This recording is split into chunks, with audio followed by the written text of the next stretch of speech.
오늘은 나의 하나님, 어떤 하나님, 이런 제목을 함께 말씀을 나누려고 합니다. 오늘 말씀은 열왕기상 12장 25절에서 30절 말씀입니다. 제가 봉독하겠습니다. 여로보암이 에브라임 산지에 세겜을 건축하고 거기서 살며 또 거기서 나가서 분회를 건축하고 그의 마음에 스스로 이르기를 나라가 이제 다윗의 집으로 돌아가리로다. 만일 이 백성이 예루살렘에 있는 여호와의 성전에 제사를 드리고자 하여 올라가면 이 백성의 마음이 유다 왕 된 그들의 주 르호보암에게로 돌아가서 나를 죽이고 유다의 왕 르호보암에게로 돌아가리로다 하고, 이에 계획하고 두 금송아지를 만들고 무리에게 말하기를 너희가 다시는 예루살렘에 올라갈 것이 없도다. 이스라엘아, 이는 너희를 애굽 땅에서 인도하여 올린 너희의 신들이라 하고, 하나는 베델에 두고 하나는 단에 둔지라. 이 일이 죄가 되었으니 이는 백성들이 단까지 가서 그 하나에게 경배함이더라. 아멘. 내 손에 달콤한 것, 그리고 이제 좋은 것을 쥐어지면 그것을 놓지 않으려는 게 모든 사람의 똑같은 심정입니다. 아이들 손에 만약에 사탕이나 초콜릿을 쥐어주면은 다시 뺏을 수가 없습니다. 그걸 꼭 쥐고 있으려고 합니다. 근데 아이들뿐만 아니라 어른도 마찬가지입니다. 아이에서부터 점점 자라갈수록 사탕이나 초콜릿이 최고이던 것에서 이제 조금 지나면은 아이폰을 갖고 싶고, 조금 지나가면은 좋은 차를 갖고 싶고, 점점 가지고 싶은 것 점점 커지게 됩니다. 그래서 어른도 이 고급 자동차나 뭐 시계, 명품 이런 거에는 눈이 번쩍 뜨이게 되죠. 그런데 거기서 한 단계 더 올라가서 그런 물건쯤은 툭툭하고 살 수 있는 그런 재력이 되면 그때는 권력을 누리기를 사람들은 원합니다. 그래서 만약에 그 권력이 내 손에 주어진다면 절대로 손에서 놓지 않으려는 게 사람의 마음입니다.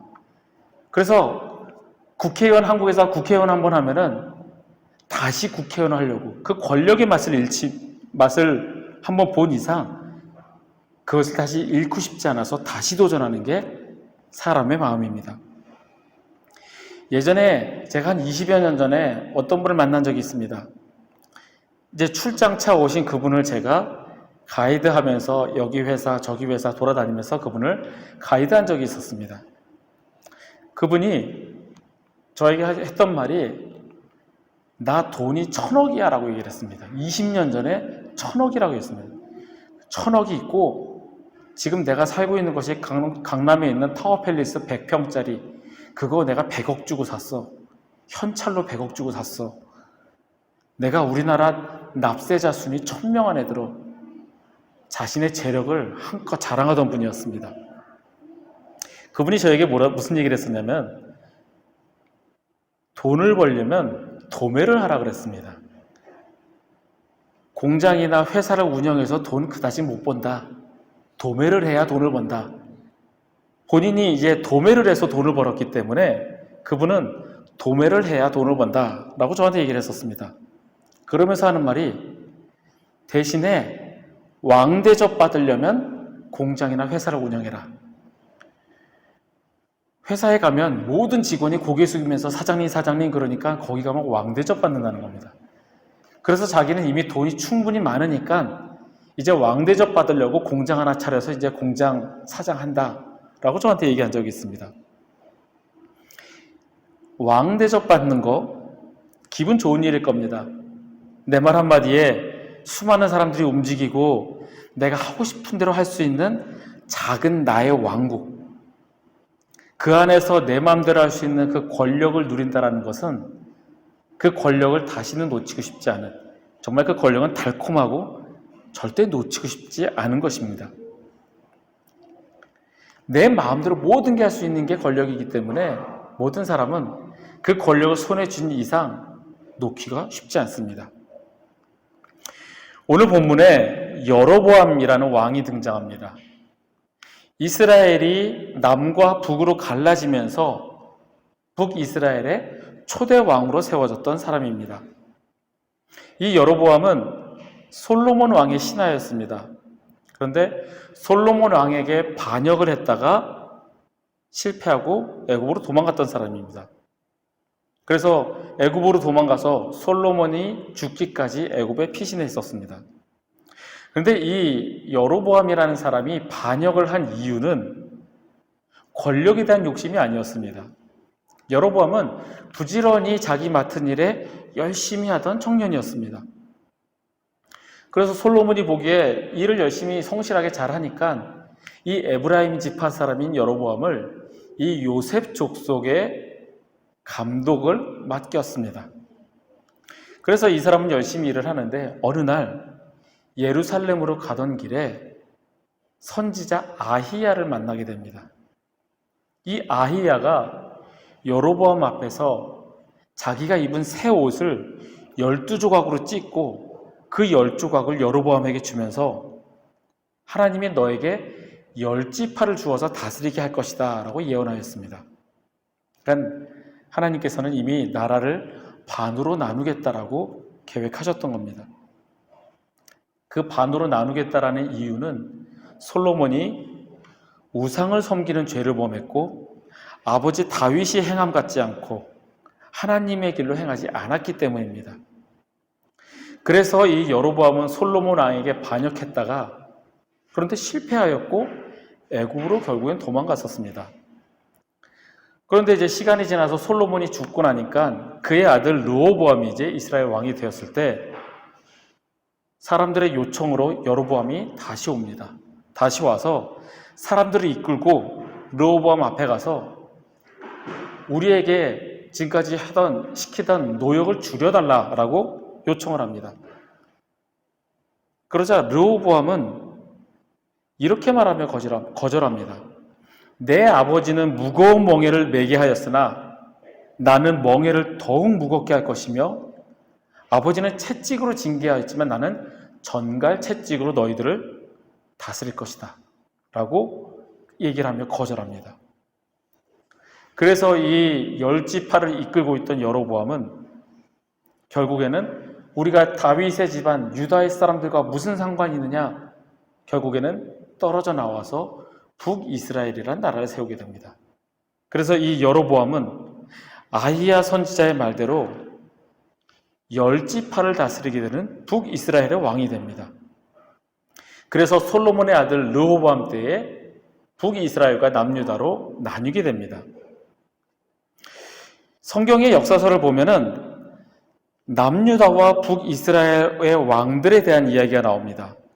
그리고 그 왕들이 죽을 때에 그 평가를 기록을 합니다. 그래서 이 왕들의 평가를 보면 이 왕이 잘했었는지 잘못했었는지를 극명하게 표현을 합니다. 그런데 어떤 사람과 같았다라고 표현을 합니다. 그러면 누구와 같았다라고 표현을 한다라면 그 사람이 결국엔 기준이 된다라는 겁니다. 좋은 왕의 모보는 다윗입니다. 남유다의 왕들을 평가할 때 여호와 보시기에 정직히 행하며 그의 조상 다윗의 모든 길로 행하고 좌우로 치우치지 아니하였더라 라고 이야기를 하면은 하나님의 말씀을 잘 따른 순종하였던 착한 왕, 여호와 앞에 정직히 행하였던 왕으로 평가를 받습니다. 그래서 다윗의 길을 따른 왕, 다윗이 행한 것과 같이 한 왕은 하나님을 잘 섬겼던 왕이라고 표현을 합니다. 그런데 북이스라엘의 나쁜 왕의 표본은 오늘 본문에 나오는 여로보암입니다. 성경에서 가장 악한 왕을 이야기하면 누구를 얘기를 할까요? 정말 악하고 악해서 하나님이 정말 도저히 용서할 수 없는 그런 왕은 성경에서 아합이라는 왕이 나옵니다. 그러면 그렇게 악한 왕이었으면은 그 악한 왕이 그 나쁜 일들을 한 왕의 표본이 돼야 되는데 성경에서는 이 여로보암이 악한 왕의 기준입니다. 북이스라엘의 역사를 보면 왕위를 반역을 해서 왕위를 찬탈하거나 아니면 아버지로부터 승계를 받은 왕이었고 그런 왕들이 쭉 있지만 그래서 북이스라엘 왕들 가운데서는 하나님 보시기에 정직히 행하였던 왕이 한 명도 없습니다. 그런데 북이스라엘을 세운 여로보암 왕은 선지자 아히야가 하나님의 말씀을 통하여 세운 왕이었습니다. 하나님께서 선지자 아히야를 통해서 세우셨던 왕이었지만 그 여로보암은 악한 왕의 기준이 되었습니다. 이렇게 표현합니다. 여호와께서 보시기에 악을 행하여 이스라엘로 범죄하게 한 느밧의 아들 여로보암의 죄에서 떠나지 아니하였더라. 누구누구 왕, 이 사람은 여로보암의 죄에서 떠나지 아니하였더라. 여로보암의 죄에서 떠나지 아니하였더라. 그 왕을 평가할 때 늘 여로보암의 이름이 나옵니다. 그만큼 악한 왕의 대명사이자 기준이 되는 왕이 여로보암 왕입니다. 그러면 왜 여로보암은 그런 악한 왕의 대명사이며 그런 나쁜 왕의 표본이 된 그런 기준이 되었을까요? 그 이유가 오늘 본문에 등장하는 것, 바로 베델과 단의 금송아지를 세운 것 때문입니다. 여로보암은 만유의 하나님, 전능하신 하나님을 한낱 금송아지로 전락시켜버렸습니다. 그 이유는 자신의 권력을 유지하기 위하였습니다. 북이스라엘 백성들이 제사를 드리러 예루살렘으로 가게 되면 예루살렘에 성전이 있으니까 예루살렘으로 가게 되면 그 민심이 다시 남유다에게로 돌아가서 다윗의 왕조를 따를까 두려워서 그래서 베델과 단의 금송아지를 만들고 이것이 너희를 애굽 땅에서 인도하여 낸 너희의 신들이다라고 공포하였습니다. 여로보암의 하나님은 권력이었습니다. 금송아지를 이용하여 백성을 통치하려는 마음이 그에게 있었습니다. 권력을 잃지 않기 위해서 권력을 잃는 것이 두려워서 자신을 왕으로 세우신 하나님을 버리고 금송아지가 하나님이라고 백성들로 하여금 우상숭배로 이끌게 하게끔 그런 죄를 짓게 하였습니다. 말씀을 보면서 늘 그렇게 하듯이 내 자신에게 비춰봅니다. 여로보암의 하나님은 권력이었고 금송아지로 만들어서 그 권력을 잃지 않으렸던 그런 여로보암이었습니다. 나의 하나님은 어떤 하나님입니까? 내가 여로보암처럼 금송아지를 만들지는 않지만 그에게 권력이 하나님이었던 것처럼 나에게 하나님이 다른 무엇으로 있지는 않은지요. 하나님을 내 말 잘 듣는, 내가 필요로 할 때 내가 원하는 대로 해주는 램프의 요정 지니 같은 존재로 여기지는 혹시 않을까요? 나는 하나님의 말씀을 따르지 않고 하나님의 말씀대로 살지 않으면서 하나님이 나한테 잘해주면 내가 그 말씀이란 걸 한번 순종해보죠. 다만 조건은 나한테 잘해줘야 됩니다. 나한테 복을 주고 나한테 평탄한 길을 열어준다면 내가 하나님께 예배도 하고 헌금도 잘하고 내가 그렇게 한번 해보지요. 혹은 내가 이렇게 열심히 잘하니까 내가 하나님 앞에서 정말 주일 성수 잘하고 헌금 생활 잘하고 내가 잘하니까 나한테 복을 주셔야 합니다. 그런 바리새인과 같은 신앙생활을 하는지는 혹시 한번 나를 비춰보시기를 바랍니다. 내가 주님께 이렇게 잘하니까 나에게 좋은 일만 생겨야 되고 평탄한 길만 있어야 한다. 이렇게 생각하지는 않는지 한번 돌아보시길 바랍니다. 저는 제가 목회자로 있기 때문에 늘 목회자를 바라보는 관점에서 생각을 합니다. 사역자들도 지금 내가 하는 사역이 잘 풀리고 사역이 넓어지고 커져야 하나님이 살아계신 것을 인정한다면 그래야 하나님이 나와 함께 하시는 것으로 생각한다면 나의 신앙은 조건부로 하나님을 믿는 것이고 하나님을 단지 내 말 잘 듣는 내게 복을 주는 존재로 생각하는 것과 같습니다. 내가 교회가 커져야 되고 사람이 많이 모여야 되고 이래야 하나님이 나의 길을 열어주시는 것이고 이래야 하나님이 나와 함께 하시는 것이라고 생각한다면 그것은 사역이 나의 우상이 되며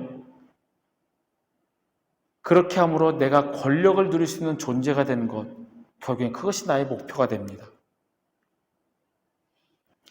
나의 사역이 커지고 넓어지지 않더라도 비록 내가 맡은 사역이 아주 작고 미약할지라도 한 달란트는커녕 종의 종으로 섬기기에도 부족한 재능이 없어서 정말 내가 아무 능력이 없을지라도 단순하게 주님께 순종하며 주님을 섬기는 사역자가 진정한 사역자입니다. 여러분에게 나의 하나님은 어떤 분입니까? 한번 돌아보시면 좋겠습니다. 말씀을 묵상하면서 제게 다가온 하나님의 성품은 질투하시는 하나님이었습니다. 하나님께서 여로보암을 왕으로 세우셨지만 그를 버리시고 그가 악한 왕의 표본이 되었던 것은 그가 금송아지를 만들고 우상 숭배하고 백성들로 하여금 금송아지를 섬기게 했던, 이스라엘로 하여금 죄를 짓게 했던 그 여로보암이었기 때문이었습니다. 하나님을 사랑해야 하는 하나님의 백성들이 다른 무엇을 사랑하고 우러러보고 섬기는 그것을 질투하시는 하나님이십니다. 그것이 무엇이 됐든, 금송아지가 됐든 다른 무엇이 됐든 하나님보다 더 사랑하는 것이 바로 우상이라는 겁니다. 하나님은 우상 숭배를 가장 싫어하십니다. 저는 늘 생각하는 것이 하나님이 가장 싫어하는 것이 교만이라고 생각을 했습니다. 그런데 그 교만 역시 내가 주인이면 내가 하나님인 우상이기 때문입니다. 그래서 하나님이 가장 싫어하는 것은 결국 우상을 섬기는 것입니다. 하나님 당신께서 스스로 당신의 이름을 질투라고 말씀하셨습니다. 출애굽기 20장 5절과 34장 14절의 말씀을 보겠습니다. 너를 위하여 새긴 우상을 만들지 말고 또 위로 하늘에 있는 것이나 아래로 땅에 있는 것이나 땅 아래 물속에 있는 것에 어떤 형상도 만들지 말며 그것들에게 절하지 말며 그것들을 섬기지 말라. 나 네 하나님 여호와는 질투하는 하나님인즉 너는 다른 신에게 절하지 말라. 여호와는 질투라 이름하는 질투의 하나님임이니라. 아멘. 질투하시는 하나님이십니다. 마음이 너그럽고 네가 아무거나 해도 다 괜찮아, 다 포용해 줄게 하는 하나님이 아니라 질투하시는 하나님이십니다. 그런데 우리가 질투라고 한다면 뭔가 좀 치졸해 보이고 쪼잔해 보이고 너그럽지 않고 질투 생각하면 남이 가진 것을 부러워하거나 남의 것을 욕심을 내고 탐내는 것처럼 그렇게 생각할 수 있습니다. 분명 질투라는 성품에는 그런 요소가 있습니다. 하지만 하나님이 말씀하신 나는 질투의 하나님임이라 여기서 말하는 질투란 우리를 사랑하심으로 우리와 하나님과의 그 사랑의 관계를 보호하려는 열심입니다. 부부간에 만약에 질투가 없다면 그 부부는 정상적인 부부가 아닙니다. 나의 배우자가 다른 사람을 사랑하거나 다른 사람과 관계를 맺는 것을 아무렇지도 않게 느낀다면 그것은 내 배우자를 사랑하지 않거나 아니면 올바른 도덕적인 인식이 없는 것입니다. 하나님은 자기 백성에 대해 약속을 동반한 사랑을 부어주십니다. 택한 민족을 사랑하시고 그리고 그 택하신 백성이 하나님만을 사랑할 것을 요구하십니다. 무한한 사랑을 쏟는데도 상대가 다른 것을 사랑하고 섬기고 그것을 위해 애쓰면 질투심이 나는 것이 당연한 겁니다. 그래서 하나님께서는 우리가 주님만을 섬기고 주님만을 사랑하고 정결한 마음으로 정숙함으로 주님만을 사랑하기를 원하십니다. 주님께서 우리에게 그렇게 하셨듯이 말입니다. 그래서 질투하시는 하나님께서는 사랑하는 백성이 우상을 섬기고 죄에 빠질 때 그 사랑하는 자녀들을 심판하시고 벌하시고 혼을 내십니다. 그리고 그들이 낮아진 후에 다시 돌아올 때에 그들을 회복시키시고 그들을 받아주십니다. 제한이 없는 용서, 바로 주님의 무모할 정도로 헤프게 베푸시는 은혜와 사랑입니다. 질투하시는 하나님이십니다. 바로 우리를 진정으로 사랑하시기 때문에 질투하십니다. 그러면 마지막으로 질투하시는 하나님에 대해서 우리는 어떻게 반응해야 될까요? 우상을 섬기지 말아야 하는 것은 당연한 일입니다. 하나님께서 제일 싫어하시는 것, 우상 숭배를 하지 말아야 합니다. 하지만 우리가 그리스도인으로서, 주의 백성으로서 우상을 섬기지 않는 것으로 충분히 여길 것이 아니라 하나님의 질투가 우리의 사랑관계를 보호하시려는 하나님의 열심이듯이 우리 역시 하나님을 향한 열심이 있어야 합니다. 열심으로 주님을 섬기며 사랑하고 주님 말씀에 순종하는 헌신이 있어야 합니다. 이 하나님을 향한 열심, 하나님께서 우리를 향한 열심이 있으시듯이 우리에게도 하나님을 향한 열심이 있으셔야 합니다.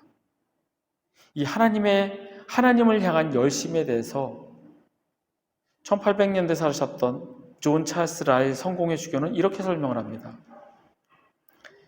신앙에서 열심이란 세상에서 가능한 모든 방법을 동원하여 하나님을 기쁘시게 하고 하나님의 뜻을 행하며 하나님의 영광을 증진하려는 불타는 열망이다. 신앙에 열심이 있는 사람은 두드러지게 한 가지 일에 몰두하는 사람이다. 그 한 가지 일이란 하나님을 기쁘시게 하는 것, 하나님의 영광을 촉진하는 것이다. 성경 속에 나오는 믿음의 선배들을 보면 하나님을 기쁘시게 하고 하나님의 영광을 나타내는 그러한 열심이 있었습니다.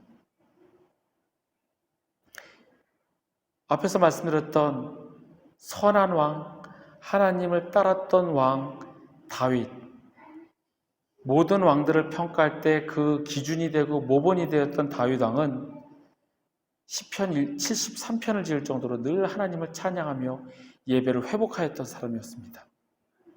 엘리야는 내가 만군의 하나님께 여호와께 열심히 유별하오니 라고 고백하였습니다. 바울 사도는 내가 달려갈 길과 주 예수께 받은 사명 곧 하나님의 은혜의 복음을 증언하는 일을 마치려 하면은 나의 생명조차 조금도 귀한 것으로 여기지 아니하노라 고백하며 평생을 주님을 향할 열심이 있었습니다. 우리에게도 이러한 믿음의 선배들 같이 주님을 향한 열심이 있기를 바랍니다. 진정으로 주님을 사랑하고 주님을 열정적으로 섬기고 주님을 기쁘시게 함에 있어서 열심을 내기를 바랍니다. 나의 형편이 어떻든 부유하든 가난하든 건강하든 병에 들었든 내가 다른 사람들에게 인정을 받든 인정을 받지 못하든 우리는 주님을 기쁘시게 해야 합니다. 비록 작고 미천한 일이라도 그것 하나로 주님이 기뻐하신다면 우리는 주님을 위한 열심이 있는 겁니다. 제가 며칠 전 꿈을 꾸었습니다. 제가 아는 어떤 분과 함께 예배 찬양 인도를 하러 교회로 가고 있었습니다. 근데 그분은 신앙이 없는 분이었습니다. 제 마음에 저분이 신앙을 가졌으면 참 좋겠는데 하며 제가 마음을 품고 있는 그런 분이었습니다. 그런데 그분과 함께 예배당에 와서 찬양 인도를 하기 위해서 준비를 하는데 그분은 본인의 성격답게 정말 준비를 잘 해오셨습니다.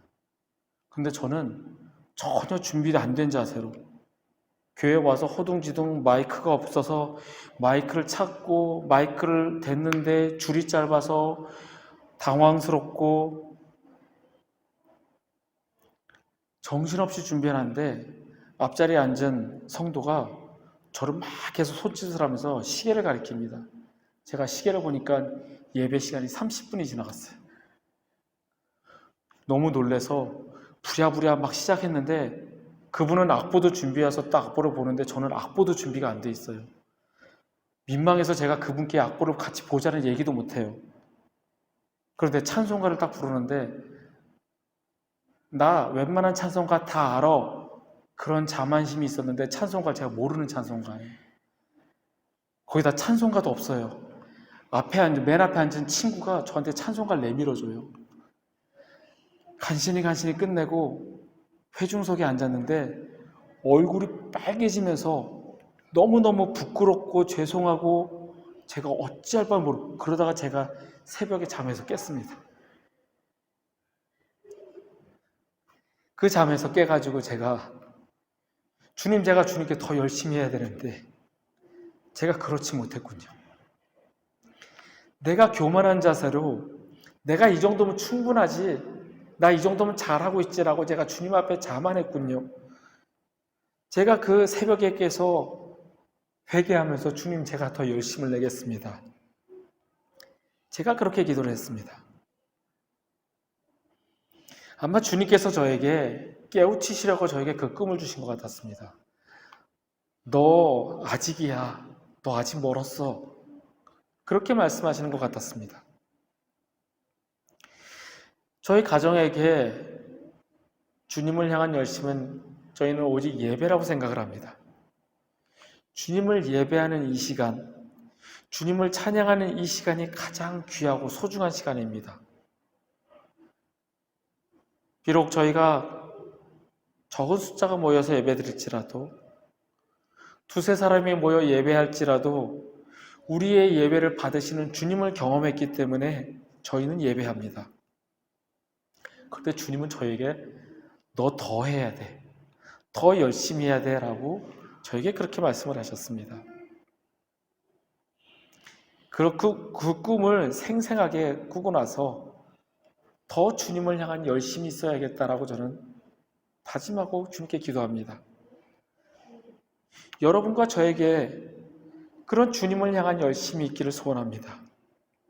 이 열심이 지치지 않고 주님 부르시는 그날까지 계속 되어지기를 바랍니다. 하나님을 기쁘시게 하고 오직 주의 영광을 나타내는 저와 여러분이 되기를 소원합니다. 말씀을 정리하겠습니다.